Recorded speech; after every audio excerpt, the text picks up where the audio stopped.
This morning we are going to be in Psalm 63. Psalm 63. And while you're flipping there, I'm going to give y'all the big picture of what I'm hoping we're going to be able to cover today. Last week, Pastor Grant stood up here and he gave us 3 things that this church would stand for. He told us about prayer, discipleship, and evangelism. And the way he described those 3 things is he described prayer like water, because it nourishes the soul and it refreshes us, right? And then when it came to discipleship, he talked about it like food, because it satisfies us and it helps us grow. And then when it came to evangelism, he talked about it like exercise, right? Because it gets us out of our comfort zone, but it helps the church body grow and it makes us stronger. And today, since we will be preaching from the Word of God, I think that falls into discipleship, right? And so we're going to treat it like food. And my message tonight, I'm hoping, this morning, I'm hoping that it will serve the purpose of helping you learn to digest, right? If the Word is food and discipleship is food, we want to learn how to digest that food properly so that we can become strong by it. And so the reason why I say that is because I have become convinced that the modern church has become addicted to knowledge, right? We have become so enraptured by the idea of knowledge that we know a lot about little things, right? We know a little about a lot of things, right? We have all these Christians who know a little about this and that, and they have all these questions, but they don't know the deep truths that really matter. And so today I am going to go through Psalm 63, and we're going to just try to digest it as much as we possibly can. I believe it was Bruce Lee who once said, I fear not the man who has practiced I fear not the man who has practiced 10,000 kicks one time, but rather the man who has practiced one kick 10,000 times. And for that reason, when we go into the Bible right now, we're going to try not to just pursue knowledge, but we are going to try to examine our hearts and see if we can actually take this and apply it to our lives and become true disciples of God. We don't want to just leave this place with more knowledge in our heads, but we want to go out and we want to change the world with it, right? We want this food to digest so that we can go out and exercise, right? We want to go out and evangelize.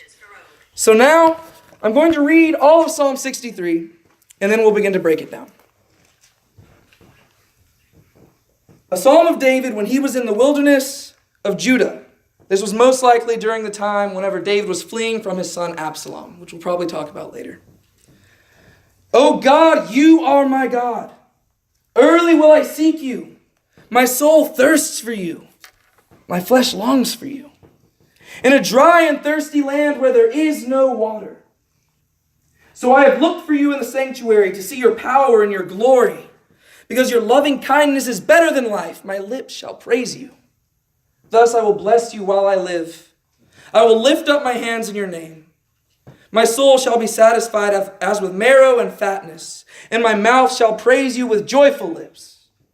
When I remember you on my bed, I meditate on you in the night watches, because you have been my help. Therefore, in the shadow of your wings I will rejoice. My soul follows close behind you. Your right hand upholds me. But those who seek my life to destroy it shall go into the lower parts of the earth. They shall fall by the sword. They shall be the portion for jackals. But the king shall rejoice in God. Everyone who swears by him shall glory, but the mouth of those who speak lies shall be stopped.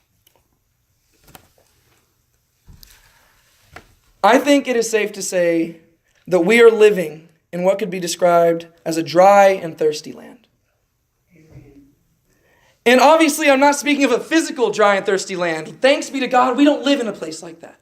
There are many people in the world who they do have to worry about where they're getting food. And they have to worry about where they're getting water. But that's not the land I'm talking about today. Because obviously, I just drank from some water. I have water access all around me. The land I'm talking about that is dry and thirsty is a spiritual wasteland. And that is where we are living today.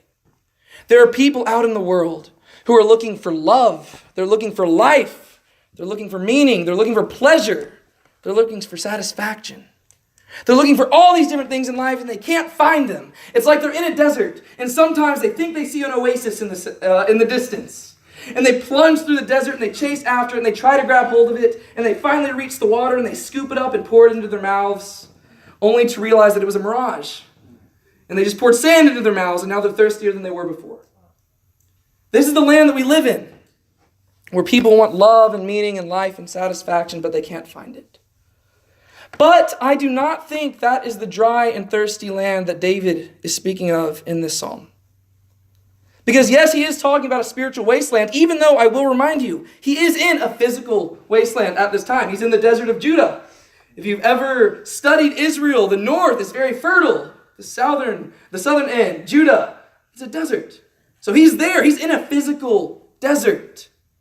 But he's talking about a spiritual desert here.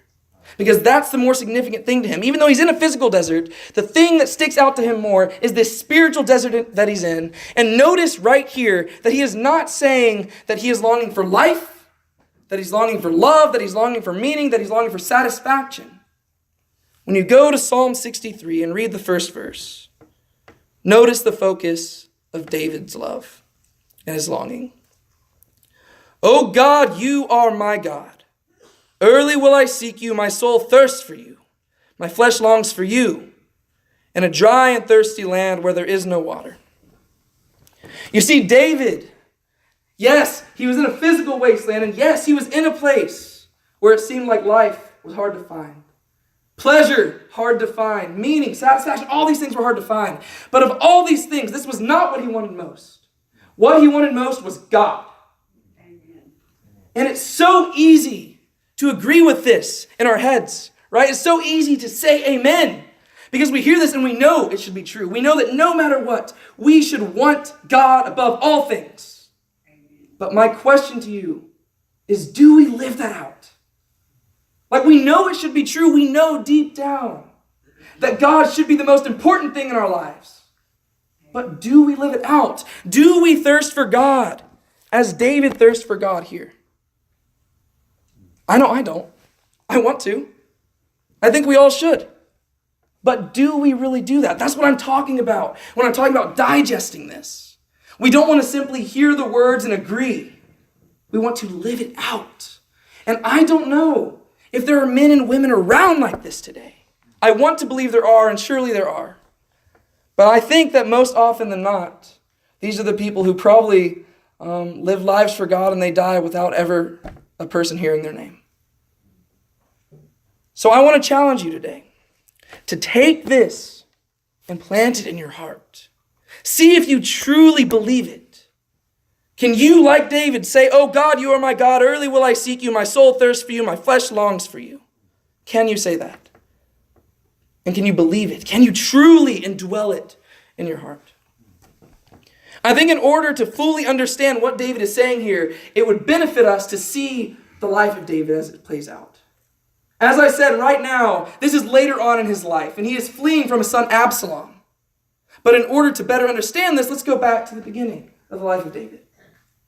As many of you probably know, David was the youngest of his brothers. I believe there were 8 of them, maybe 7. I think it was 8. His father's name was Jesse, and his brothers were all mighty men in the army of King Saul. David was a shepherd. He was left behind, pretty much. He was the one that was looked down upon by all of his brothers. David knew what it was like to be alone. He spent time alone in the shepherd's fields. And look at all these beautiful psalms that he's written. I can imagine that most of them were written in those shepherd's fields, where he had nobody but God to go to, and he learned total reliance on God. And then one day, a prophet named Samuel shows up. And he comes and he says, "I have come to find another king for Israel because Saul has failed." And Jesse, he brings all of his sons out. And he says, "What about this son? What about this son? What about this son?" And Samuel says, "It's none of them. Do you have another?" And Jesse says, "Well, I do have little David. He's out in the shepherd's fields." And Samuel's like, "Go get him." David was the king. But David would not become king yet. A little while later, a mighty giant named Goliath shows up. And he says to send out your greatest warrior and we will fight. And all the people of Israel quake in fear. And then little old David, he comes along. He's supposed to bring some food to his brothers who are in the army. And he shows up. And he sees this giant. And he says, what are y'all doing just standing here, letting him blaspheme the name of our God? Are we not the Lord's chosen people? Will he not defend us? And so David goes out there with just his staff and his sling. He grabs 5 smooth stones, but he only needs 1. He slings and boom, Goliath goes down. He grabs the giant sword, cuts the head off of the giant, and then he shoots to superstardom. If you're reading the story of David at this point, you would think, wow, this is it. He's being set in motion to become the king of Israel, right? He is Saul's right-hand man, best warrior in all of Israel. But there's a little thing called jealousy, and that has led to the fall of many people. Pride comes before the fall, and that's where jealousy is rooted. So Saul, he sees David, his right-hand man, shooting to superstardom, and there's one moment where David the whole army is coming into Israel, and they hear a song being sung. Saul hears the song. It says, yes, Saul has killed thousands, but David has killed his tens of thousands. And Saul doesn't like that. And Saul gets very upset. And as David is in Saul's chambers trying to soothe him by playing music, Saul gets angry and he chucks a spear at David. And all of a sudden, the man who we thought was on the verge of becoming king, he becomes a fugitive. And he has to leave, and he has to live in caves. He goes to the same exact area where he's writing this song from now. He goes down to Judah. He goes to a place called En-Gedi. There's one moment when Saul is so close to him and David could choose to kill him. But David spares his life because David does not want to touch the Lord's anointed. Even in the midst of the desert, David still chose to rely on God because he had that promise. He says he knew he had been anointed to become king. And he wasn't king yet, and he couldn't see how it was playing out, but he chose to rely on God. And so, as it plays out, there is a war, there's a battle in which Saul and all of his sons die. Some of them by their own hands. And then David, even though he was a fugitive, he had maintained the favor of the people. And so they place him as king, just as God promised. So all of a sudden, David goes from being the fugitive to being the king. And it's exactly as God had promised. But that's still not the end of the story. We still know other things about David. He was a mighty king, but he also was a lustful man. We have the story of David and Bathsheba, where David, out of character seemingly, lusts after a woman, sleeps with her, then has her husband killed, just so he can hide his infidelity. But then he marries the woman and he tries to make right by it. But there's punishment for this, and so we do see later on a rebellion. And one of David's sons, named Absalom, rebels. And David, he doesn't want to fight his own son. It's his child. Why would he want to kill his son? So rather than doing that, he flees into the desert, back to the caves. And it's from these caves that he writes this psalm. So now when we read this psalm, we can read it from the perspective of a man who has been a shepherd. He's been a warrior. He's been a fugitive, and he's been a king. He has slept in caves and he has slept in palaces. He knows both pleasure and he knows pain. Probably more than any of us can say, right? He's gone from homeless man to richest man in the country. That's crazy. But he's seen it all. Yet, despite this, even though he could be bitter, he could say, God, I was supposed to be king. I've been king. Why am I not king? Why am I sleeping in a cave? He could be saying that, but he doesn't. Rather, he kneels before God and he says, oh God, you are my God. Early will I seek you. My soul thirsts for you. My flesh longs for you in a dry and thirsty land where there is no water. You see, he says, you know what? Yes, I'm in a desert. I'm in a dry and thirsty land. But God, that's nothing compared to my thirst for you. I could thirst for water. I could thirst to be back in my palace. I could thirst for comfort. But God, you know what? I'll take the cave if that's where you are. Later on, we see that he says that he will follow God wherever. That means he'll follow God to the caves if that's what it takes. And I want to ask you, do you believe that? You hear it, but do you practice it? I think we need to walk by faith in this way. We have to constantly examine ourselves and truly see if we can apply this. When you read these words, I know we're lingering on the first verse, but to me it sets the tone for the rest of the psalm. When you read this first verse, I want to ask you, do you realize how intimate these words are? This is a very often quoted verse. You'll see it on a lot of coffee mugs and on picture frames and stuff like that. And so there's kind of a distance between us and the words because we've heard them so much that they've lost their impact. But imagine you were hearing these for the first time, or imagine you tried saying these words to your friend. You couldn't say that. That'd be weird, right? You just turn to your friend and you're like, hey man, early I'll seek you. My soul thirsts for you. My flesh faints for you. You don't do that. That's weird. You don't say that to a friend. Honestly, I'd be kind of shocked if you said it to, the thing is, it sounds lustful. That's what it sounds like. Even if you said it to, your spouse, it sounds lustful, right? You just turn to your spouse and say, my soul thirsts for you, my flesh longs for you. It sounds lustful. But that is the passion that David shares for God. He lusts after God. If there's a place for lust, I would think it's towards God. And I want to ask you, do you have that lust for God? Where you love all things, and you love God, but you love him so much that your flesh faints for him, that your soul longs for him. I'd like to say that I could agree with that, that I apply that. But I don't think I do. I don't think I'm here yet. I want to be. And it's my life's goal to be there. But I think we should all make that our life goal. And you have to ask yourself, why does David love God this much? And why do I not love God as much as I should? And it's all in that first line. It's all in that first line. Oh God, you are my God. That's the reason. Think about that. Oh God. Who's he speaking to?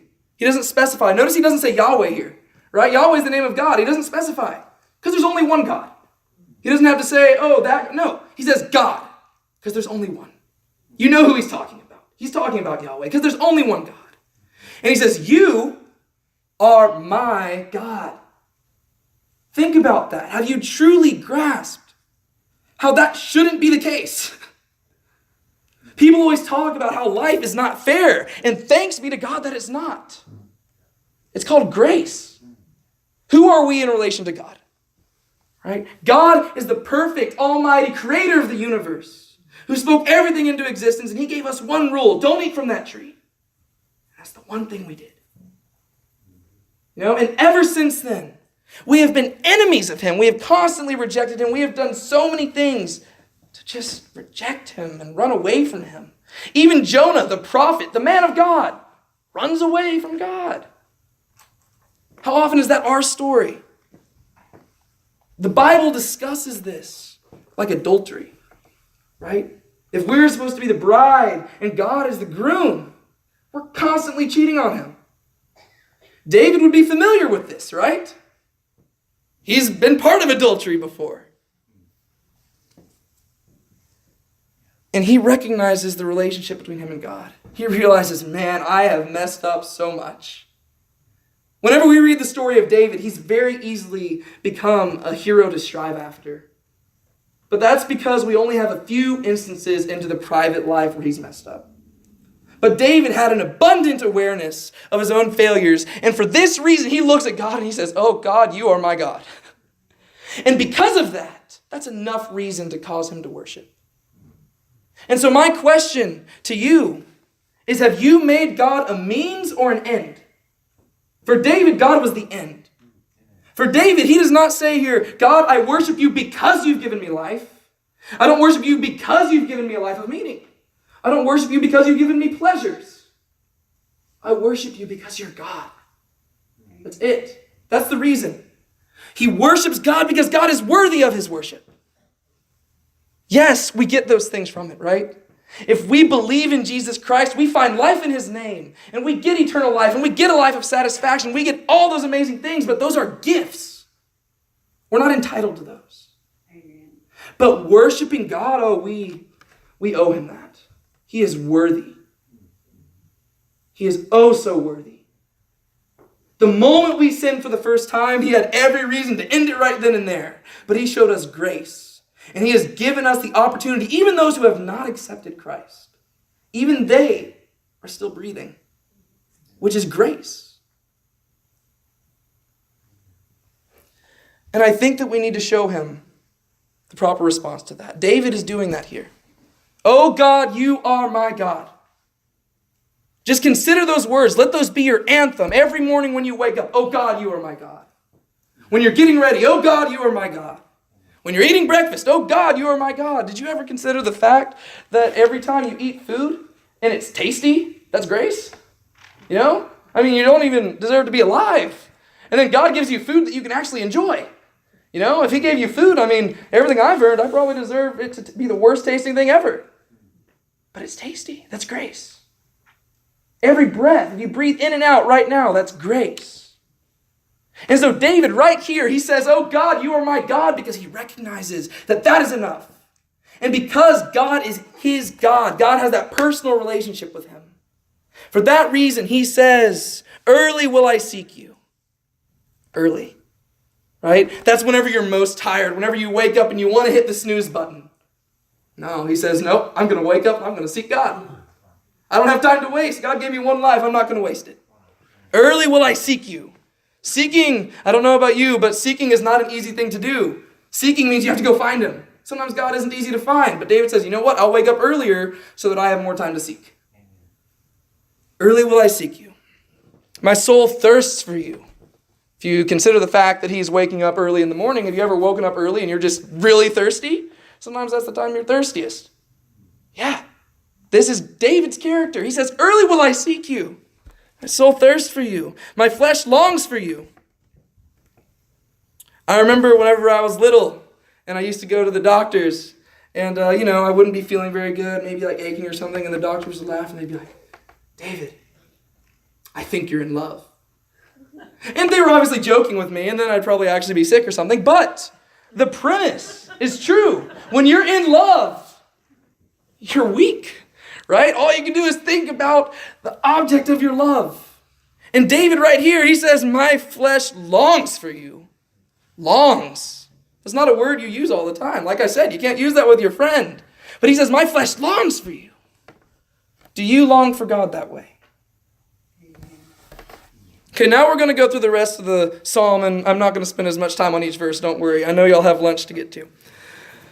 He says, so I have looked for you in the sanctuary to see your power and your glory. Once again, notice the object. What's he looking for here? Did he say, so I have looked for you in the sanctuary so that I can receive comfort? So that I can receive happy feelings? So that I can leave feeling refreshed? No. He says, I seek you in the sanctuary to see your power and your glory. The reason why he seeks God is not about him, it's about God. God is not his means to achieving something greater. There's nothing greater than God. He says, no, I want to see you in the sanctuary because I want to see you, your power and your glory. He wants to become lesser so that God can become greater. He wants to decrease so that God can increase. He wants to see his power and his glory. That's the reason why he wants to go to the sanctuary. That's the equivalent of going to church, right? Why do you go to church? Do you go for a motivational message? Or do you go because you want to see God's power and glory and you want to see him lifted up as high as he can possibly be? Because your loving kindness is better than life, my lips shall praise you. Now we see that he begins to describe God's love. And he says it's better than life. Better than life. And he's tasted a good life, right? He's also tasted some bad stuff as well. He's lived in caves, but he's lived in palaces. He has been the mightiest warrior in Saul's army. He's tasted a good life. But he says, oh God, your loving kindness is better than life. That's the view we need to have. We need to constantly live by this. My lips shall praise you. Thus I will bless you while I live. I will lift up my hands in your name. Notice how long David says that he's going to bless God. While I live. There's not really a beginning or end to that other than birth and death, right? Like he doesn't say, I'm not gonna bless your name on Sundays and Wednesdays and maybe like on a Thursday or Friday or something. No, he says, while I live, every day, every moment, every second, I'm going to bless your name. That's how we need to live. It's a radically different mindset than I believe that we have adapted to today, or we've adopted today. We have made God a vehicle by which we can achieve things. But God is the end in and of itself. He is enough by himself. Even if you had everything taken away from you, if you were a king and you had that all stripped away and you were in a cave, you could say, God, you're better than life. I'm going to praise you while I live. Amen. My soul shall be satisfied as with marrow and fatness, and my mouth shall praise you with joyful lips. If we're talking about discipleship as being food, his soul will be satisfied with marrow and fatness. Well, it sounds like you're being satisfied by obeying God. Right? This is the conclusion of Ecclesiastes. The end of the matter. Fear God and obey his commandments. For this is the whole duty of man. If we want to achieve satisfaction, we don't have to say, God, give me something to satisfy me. Just obey him. The most satisfying thing David sees is a life of service. Do you consider God... Let me rephrase that. Do you consider your service to God as a burden or an honor? David sees it as an honor. David says that just serving God will satisfy him as with marrow and fatness. He's a king. He has had pretty good feasts. He knows what it's like to be filled. And he says, God, you satisfy me that way, as with the richest of foods.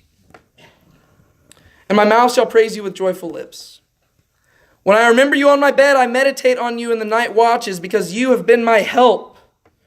Therefore, in the shadow of your wings, I will rejoice. I love this picture that he's drawing here. He's got this picture of lying in bed at night, and he can't go to sleep because he's thinking about God. That's what he says.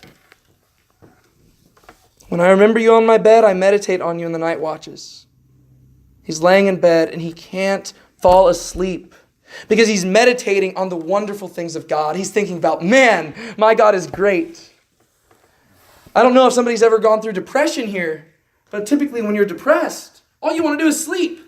David had a good reason to be depressed. He lost his kingdom to his son.